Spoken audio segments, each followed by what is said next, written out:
Yes, fight fans, body and mind sports, my people, you are fully appreciated. If you are here for another session of boxing talk, my people, and in this round, I have for you Beterbiev and BIVOL, my guys, the highly anticipated light heavyweight rematch, my people. Eddie Hearn has hinted may come to us much earlier than we expect, my guys, my people. So at the end of this video, I will reveal to you what Eddie Hearn said about that fight, and of course when it may come to us, my people. Also, I have for you the February 22nd fight date. That date scheduled for the first Riyadh season fight card to come to us in 2025, my people. So I have in this video the names now guaranteed to come on to fight on that card, and who their possible opponents may be, my guys, my people. Also, names from the Riyadh season Latino Nights fight card. There are some names on that fight card that now qualify to fight in Riyadh season February the 22nd fight date, my people, as part of Eddie Hearn and Oscar de la Hoya's 5v5. They're planned 5v5, people, between matchroom fighters and golden boy fighters, my people. It is going to be a cracker. loving it.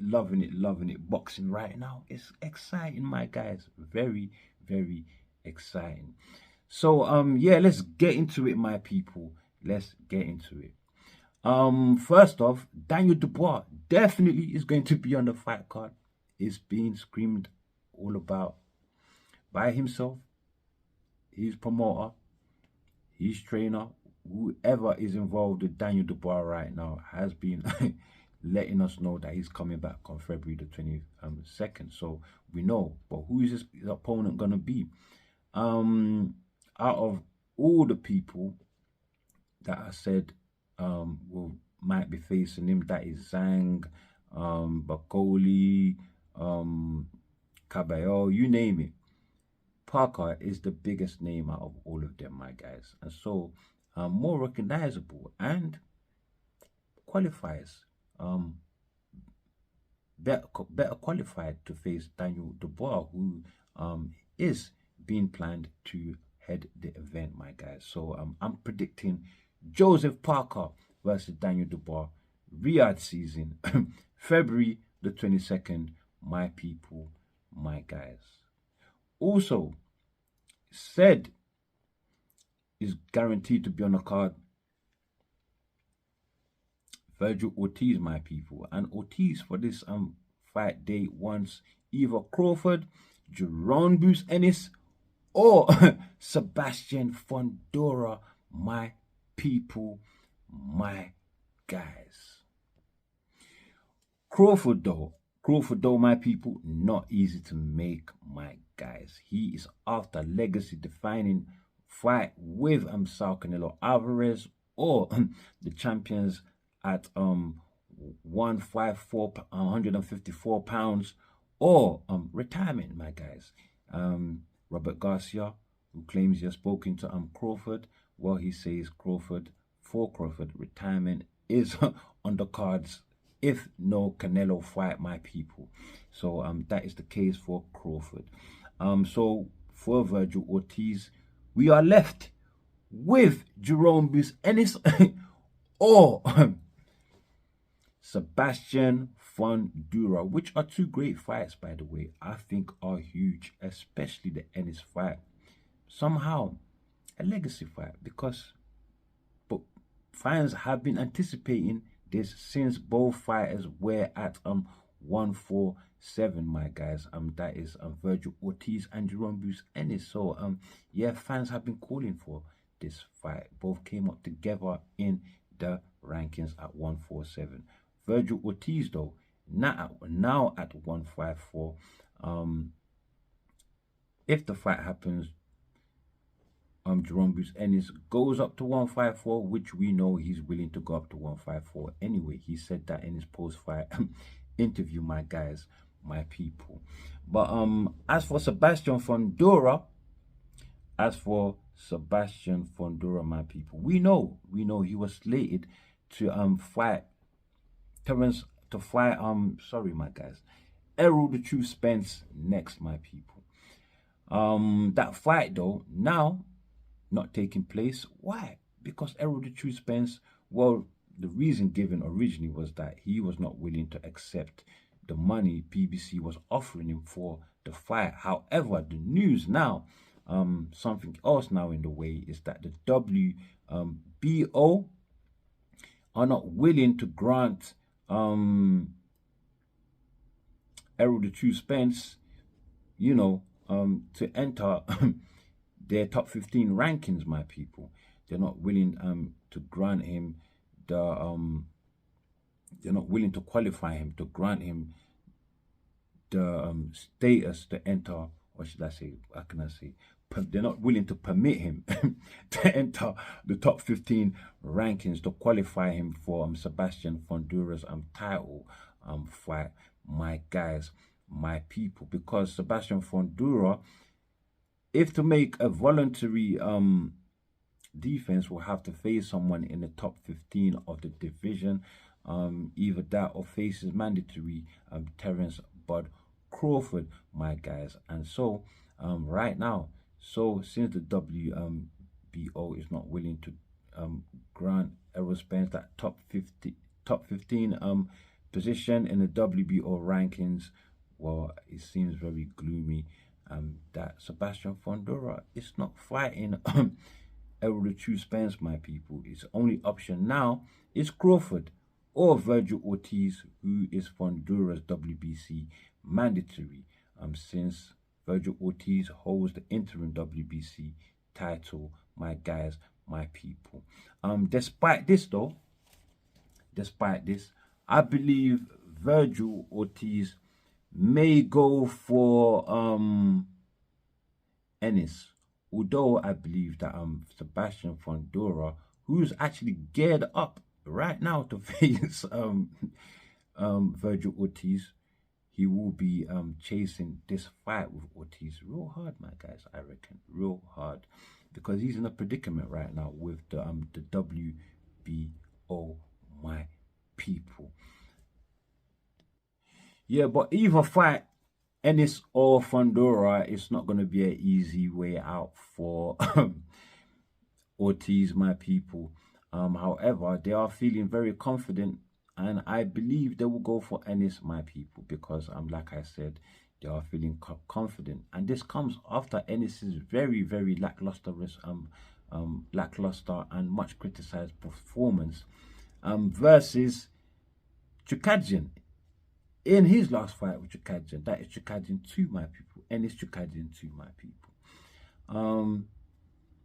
Virgil and his promoter, what's his name again? Oscar De La Hoya. Well, they are licking their chops at facing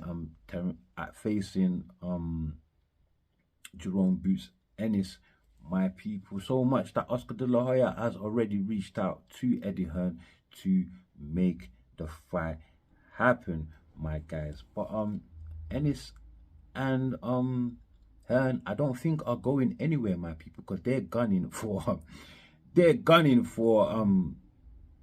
Virgil Ortiz anyway. They are also confident and want this fight. So let's see if it happens, my guys. It needs to happen. This is a much anticipated fight. It's gonna be possibly the first legacy fight for both fighters, my people. So let's get it. Let's get it, my people. And also good for Ennis, because if he beats Ortiz, well, he becomes the WBC interim champion, so mandatory to Sebastian Fundora, my people. So let's see if the fight happens and Ortiz doesn't have a change of mind in the last dying seconds, my people. Okay, next, guaranteed on the card, we have Hamza Sheeraz, who possibly will be facing Carlos Adamis. Sheeraz originally was linked to face Janibek Alimkanali, who's the IBF WBO champion at middleweight, my people. However, Sheeraz withdrew from purse bids with Alimkanali, opting instead to face WBC champion Carlos Adamis, who is a harder opponent than Alimkanali. Damn hell, Sheeraz, you know how to pick him, don't you? But I believe he can do it. Very, very super talented kid and prospect in Sheeraz, my guys. Very long, very tall, very rangy. He can make it hell for Adamis, I reckon. But Adamis, he is no pushover, guys. This is a hard fight, my people, for the WBC title. Mauricio Suleiman, the WBC president, well, he says he likes this fight because he wants to use of course Sheeraz to pump some life into the division, to gain more interest from fans in a division that is virtually dead. There's nobody there, my guys. There is nobody there, my people.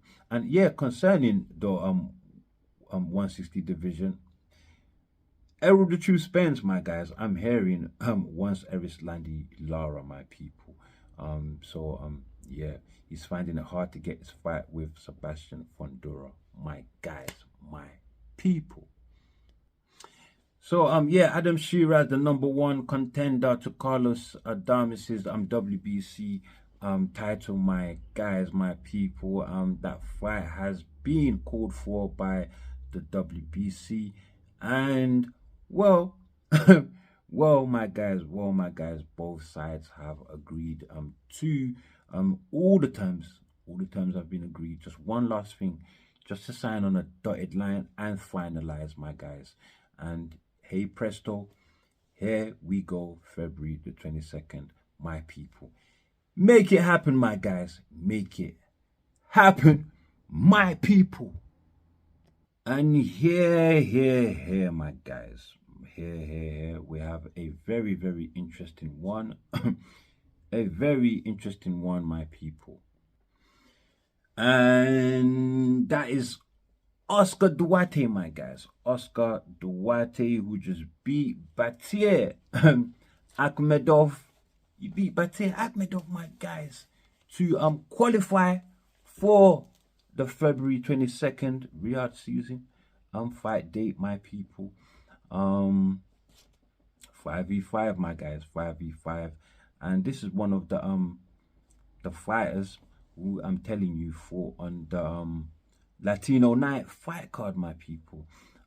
Oscar Duarte, 28 years old, 28 fights, 2 losses, no draws, 22 coming via KO. So good power, though not a one-punch KO artist, my guys. Has a common opponent with Haney in Joseph Diaz. Joseph Diaz, my guys, my people. Duarte knocked him out in, I believe, the 9th round of their fight, while Devin Haney went the distance, my people, and got a unanimous decision in some very, very fine display of boxing by Haney, my people. Oscar Duarte himself, though, is a past opponent of Ryan Garcia, somebody who more or less just brutalized Devin the Dream Haney in a no contest fight, my people. So yeah, regardless, that fight was no contest, my people. So now he's going to fight Ryan Garcia's past opponent. That will tell us something. First of all, though, Duarte would tell us whether Haney is in fact good enough to avoid what Jojo couldn't avoid, and that is get knocked out. I mean, Duarte is very rough, rugged, and powerful, my people. And yeah, this fight also would tell us how Devin Haney may fare against Ryan Garcia, my people. And I'm one of the believers, styles make fights. So I don't think Devin Haney necessarily has to go out there trying to knock him out. I mean, everybody thinks he's pillow fisted anyway. So as long as he puts the fight on Duarte, who is a bit slow-footed for Devin Haney, I believe. Devin Haney just got the more faster footwork, better boxing IQ. So if he can outbox Duarte and do it beautifully, excellently, you know, showing good defense and great resilience, then things will be looking promising for Devin Haney, my guys. Things will be looking very, very promising as to how he may look versus Ryan Garcia.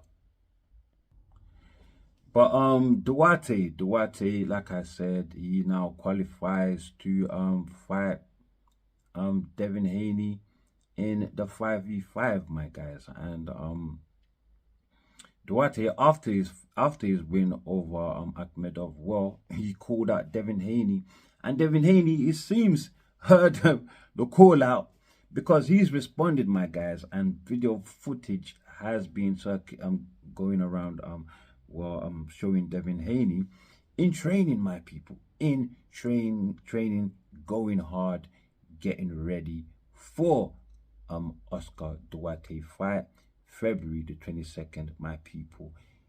Let's get it, my guys. Let us get it. Who else made it to the card, my guys? William Zepeda. He beat Tevin Farmer. Via split decision. I think he did enough to win. But Tevin Farmer, I gave him 3 rounds. He boxed brilliantly in those rounds, my people. However, he couldn't keep up because he just slowed down, my guys. His age really showed. He's 34 years old, my guys, my people, and no longer the same man he was when he was a champion at super featherweight, my guys. That is very, very clear, my people. Tevin Farmer, however, who is 33 wins, 7 losses, 1 draw, only 8 KOs. He managed to knock down William Zepeda in the fight.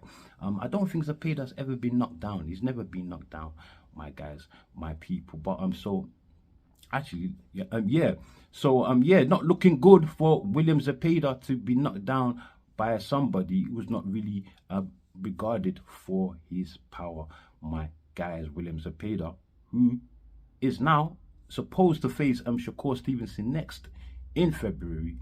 However, it's not going to happen now, I believe, because William Zepeda's team, they have faked an injury out of nowhere. They are now saying that Zepeda hurt his arm in the Farmer fight, and therefore the injury is so bad he will not be ready for February the 22nd, my guys, my people. And so Shakur is left stranded again like he was in October. He was supposed to face Joe Cordina then in the undercard of Beterbiev and BIVOL, my people. That time round it was Shakur's fault because he had injured his arm, and so maybe he can go forward and face Joe Cordina now, my guys. And but he wants to face George Kambosos for some reason. He wants to go up to 140 to face George Kambosos, who volunteered to face Shakur since he's been looking for an opponent. I don't think that's a good fight for Shakur. George Kambosos, he's had too many losses now, got beat up, very bad losses, got beat up twice by Haney, then by Lomachenko very, very recently, my people. So not a good one. Some people think Farmer, but Farmer is already shown he can't beat Shakur. I don't think he beats Zepeda either, my guys. And Farmer, he will slow down and he will just be food. He's just another food. Unless you just want to see him get paid, my people, then Tevin Farmer it is, my guys. But other than that, no. But who should he face? Maybe Andy Cruz, but I don't think Hearn will feed Andy Cruz to him because he wants Shakur I mean, he wants Keyshawn and Andy Cruz, my people. But yeah. So there is no William Zepeda versus Shakur for February the 22nd. That has been confirmed, my guys. And finally, actually, next we have Jose Ramirez. He was on the Latino card as well. He faced Arnold Barboza. It was supposed to be an eliminator, however, that got, you know, changed to it just being a voluntary fight, and a 10-round fight, which Barboza, who is the #1 contender to Teofimo Lopez's title, well, he won the fight, and yeah, surprising, actually not surprising, actually, you know, I thought he boxed brilliantly in the fight, and yeah, brilliant piece of boxing, great footwork he showed there. Ramirez, he was throwing, but just not landing, my guys. He's finding it hard to get Barboza's timing right and his movement to just key it down and, you know, land those shots, but he was not able to do that, my guys, my people. So he's not going on to Riyadh season February 22nd to face Jack Catero as planned, my guys. Catero is now gonna face Barboza. Eddie Hearn, he says let's go ahead with it, my guys. Barboza, he says to Catero, let's go. I've not heard anything from Catero yet, so we will see how things go there. But for now, it is Barboza versus Catero for February the 22nd, my guys. It is going to be a great matchup. Two of those fighters are just more or less boxers, you know, but yeah, we'll see how it goes, my guys. We'll see how it goes. Is it going to be a chess match, or, because as we know, both are not really known for their power, so they might go at each other. But let's see, my people. And let's move on to the next one. So that's Barboza versus Catero in February the 22nd. That is what it's looking like. And then we got last but not least, Zurdo Ramirez. He is now set to face Jai Opetaia as planned. He beat CBS Chris Williams-Smith for his WBO title, adding it to his WBA. So now he's a unified champion at cruiserweight now, Zurdo Ramirez, and he was supposed now to go and fight Jai Opetaia, who is the IBF champion, but that fight can't happen because the IBF, they've ordered Jai to you know, fight is mandatory in January the 8th, so that is gonna go ahead. We're not going to have Jai Opetaia and Zurdo Ramirez next, so yeah, that will happen later on, hopefully in 2025, my guys, because both fighters, they do actually want this fight, and it's the best fight to happen at cruiserweight right now. Before, I thought that Jai had the clear upper hand, but after this fight I can say that Zurdo is definitely underrated boxing skill wise. I mean, his ring IQ, his boxing IQ is just yeah, it's just brilliant to watch. Jai is gonna have issues there because very resilient, durable is Zurdo. So if you can't get Zurdo out of there in the 6, Jai, who I don't think is that got the best endurance, my people, I think he will suffer if the fight goes past the 6. When it happens, my people, when it happens. But I've still got Jai by KO, but if it doesn't happen, he gets drowned by Zurdo, my guys. That's what I think. It's not going to be the obliteration of Zurdo that people think it will be. That is my prediction for now, my guys, my people. And yeah, I got one more thing after Beterbiev versus Dimitri Bivol, the rematch for the undisputed title at 175. Well, in the Ariel and Ade show, the Ariel and Ade boxing show, on the DAZN boxing channel, well, YouTube channel that is. Well, there's an interview with Eddie Hearn, and he talks about this fight, and it looks like he's hinting that it might be on that February the 22nd card, my people. So yeah, he says that's the fight that he really wants next, really. So yeah, they may be working on something there, but he says he doesn't want to give anything away as early as this time, my guys, my people. But Ade was excited about it, and Ade he's speculating that it might be on February the 22nd as well, my people, my guys. So yeah, that is the news there that I've got for you in this session, my guys, my people. And with that, I am done. And do make sure to like, do share, subscribe, drop your comments below, my people. And yeah, stay super blessed.